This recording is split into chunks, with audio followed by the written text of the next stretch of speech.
আমি তো তোমারে চাহিনি জীবনে, তুমি অভাগারে চেয়েছ। আমি না ডাকিতে হৃদয় মাঝারে নিজে এসে দেখা দিয়েছ। চির আদরের বিনিময়ে সখা চির অবহেলা পেয়েছ। আমি দূরে ছুটে যেতে দুহাত প্রসারী ধরে টেনে কোলে নিয়েছ। ও পথে যেও না, ফিরে এসো বলে কানে কানে কত হয়েছ। আমি তবু চলে গেছি, ফিরায়ে আনিতে পাছে পাছে ছুটে গিয়েছ।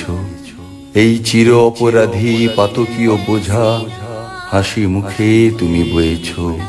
আমার নিজ হাতে গড়া বিপদের মাঝে বুকে করে নিয়ে রয়েছ। আমি তো তোমারে চাহিনি জীবনে, তুমি অভাগারে চেয়েছ।